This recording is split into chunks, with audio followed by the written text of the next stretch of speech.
Saudara dan saudariku yang terkasih, dalam perumpamaan tentang orang Farisi dan pemungut cukai dalam Lukas pasal 18 ayat 9 sampai dengan 14, Yesus berbicara tentang dua orang yang sangat berbeda. Orang Farisi, seorang yang dipandang saleh, yang cermat dalam mengikuti hukum Taurat dan merasa bangga telah dapat melakukan hukum-hukum itu.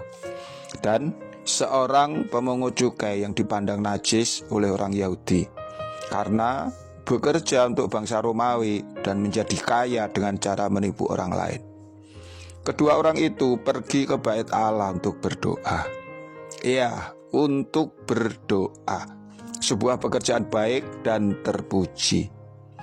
Namun Allah memandang mereka dengan cara yang berbeda jika dibandingkan dengan persepsi banyak orang pada waktu itu. Allah menolak dan mengecam orang Farisi yang kelihatan dari luar baik, tetapi sebaliknya berpihak kepada pemungut cukai yang dilihat orang rendah, hina oleh mereka yang ada di sekelilingnya. Perumpamaan ini tidak hendak mempertanyakan keabsahan hukum Taurat. Tidak. Hukum Taurat tetaplah peraturan yang baik yang datangnya dari Tuhan sendiri. Dan Yesus tidak hendak meniadakannya, melainkan untuk menggenapinya. Bandingkan dengan Matius pasal 5 ayat 17. Dalam perumpamaan ini, Yesus memberi penekanan pentingnya mengasihi sesama daripada sekadar disiplin dalam praktek keagamaan tertentu. Ya, kebaktian itu penting, berdoa juga penting, mempersembahkan korban juga sangat baik. Namun tanpa diimbangi dengan kasih dan kepedulian kepada sesama, semua itu menjadi tidak berarti dan bahkan kemudian ditolak di hadapan Allah.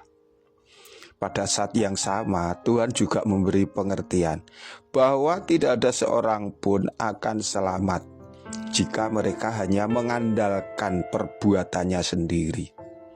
Keselamatan hanya bisa diraih seseorang jika mereka mau mengandalkan kemurahan Allah. Melalui perumpamaan ini, Yesus mendorong kita untuk menunjukkan sikap yang rendah hati, baik di hadapan Allah maupun di hadapan sesama kita.